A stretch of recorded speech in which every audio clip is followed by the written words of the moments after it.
orang malaikat Dajjal tu, Allah Ta'ala hantar munculnya Dajjal, bersama dengan dia ada 2 orang malaikat. Tapi malaikat ni bagaikan 2 orang Nabi, maksudnya dengan kewarakannya, dengan kehebatannya, tutur kata dia, akhlak dia, penampilan dia, semuanya hebat, bagaikan seakan adalah Nabi. Sebab malaikat ni kita pun tak nampak. Jadi dia rupakan bagaikan Nabi. Maksudnya memang apa? Memang hebatlah. 2 orang malaikat ni dia rupakan bagai Nabi. Kalau nak disebutkan nama mereka, kata Nabi, kalau nak ku sebutkan nama mereka, tentu aku akan dapat menyebutkannya, nama dan juga nama ayah kedua mereka. Salah seorang daripada malaikat ini berada di sebelah kanan Dajjal, dan yang seorang lagi berada di sebelah kirinya. Dia tu kalau Dajjal buat apa? Allah Ta'ala hantar malaikat lagi. Ni fitnah. Tu kata kita kena belajar, kita kena tahu. Ada seakan-akan macam Allah Ta'ala hantar apa malaikat. Biarlah Dajjal tu dengan kemungkaran yang dia lakukan, apa buat malaikat ada lagi. Sebenarnya kehadiran malaikat di sisi Dajjal tu adalah fitnah. Kehadiran malaikat tu sebagai menguji keimanan kita. Kita kena belajar, kita kena tahu. Jangan duk kira main duk dengar je, duk gerak hati. Tak. Ilmu agama, benda-benda macam ni mesti kena cari tok guru, kena cari ustaz, kena pergi menadah, pergi tanya betul-betul. Kita kena ada orang yang duk guide kita. Kuliah ni takat kuliah untuk tambah maklumat saja, tapi dalam masa yang sama kita kena ada sohbah, kita kena ada hubungan bersama dengan guru-guru kita. Kita kena ada hubungan bersama dengan orang-orang yang menjaga hati kita ni.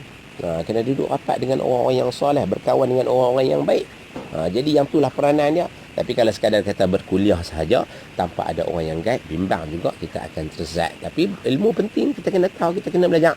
Dalam masa yang sama, carilah orang yang baik-baik untuk kita jadikan teman, untuk jadikan kita ni jadikan sahabat. Saya kalau kata kita tersilap, kita tersasar, dia akan betul balik perjalanan kita. Salah seorang daripada malaikat ni berada di sebelah kanan Dajjal, dan seorang lagi berada di sebelah kiri. Kehadiran mereka merupakan ujian dari Allah Subhanahu Wa Taala. Ingat, ujian tu Allah Taala tak tu nak test kita. Tu kata kita kena mengaji, jangan sampai kita terlalai daripada menuntut ilmu. Lalu Dajjal berkata kepada orang ramai. Dajjal berkata kepada orang ramai, bukankah aku ini Tuhan kamu? Dajjal ketika mana dia merantau, dia menjelajah seluruh dunia ni, dia doa abad kata, bukankah aku Tuhan kamu? Bukankah aku Tuhan kamu? Bukankah aku dapat menghidupkan dan mematikan? Satu power yang Allah Ta'ala berikan kepada Dajjal ni, dia boleh hidupkan, dia boleh mematikan. Hakikatnya dia menghidupkan tu orang yang apa, macam mana cerita sebelum ni, syaitan yang berupa dengan orang yang mati tu. Macam tu lah. Jadi dia boleh menghidupkan, dia boleh mematikan. Bukankah aku dapat menghidupkan dan mematikan? Lalu jawab salah seorang malaikat tadi, bohong engkau. Hang bohong malaikat ni dek tepi, dia kata hang bohong ni, hang cakap tak betul ni.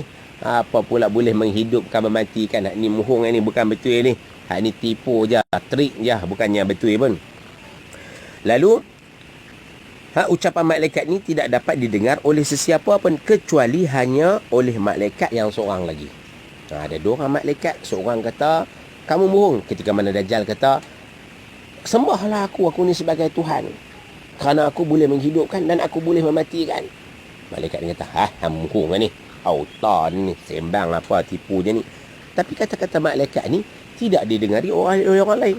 Itu disebut ucapan malaikat ni tidak dapat didengari oleh sesiapa pun kecuali hanya oleh malaikat yang seorang lagi.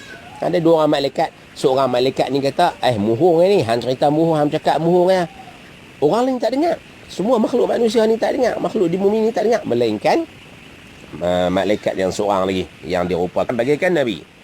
Bila mana dia ni dengar, lalu malaikat yang mendengar ucapan sahabatnya ini berkata, menjawabnya. Lalu dia jawab, benar engkau. Dia kata, benar engkau. Tengok apa cerita, apa yang terjadi di sini. Dajjal kata dia adalah Tuhan, dia boleh menghidupkan dan mematikan. Malaikat hak seorang ni kata, hang bohongnya, hang tak betul. Tapi masalah kita tak dengar kata-kata malaikat kan. Malaikat yang pertama yang kata hang bohong, dia kata hang bohong ni kata kepada Dajjal tadi. Tapi yang kita dengar daripada malaikat yang kedua. Malaikat yang kedua kata apa? Kamu benar. Apa yang akan terjadi? Apa yang terjadi ketika mana kita dengar kata-kata daripada malaikat yang kedua tadi? Yang menjadi malangnya ialah ucapan malaikat yang kedua ini dapat didengar oleh semua orang. Lalu orang menyangka bahawa malaikat itu menyokong perkataan Dajjal dan inilah yang dikatakan fitnah ujian. Itu fitnah dia tu.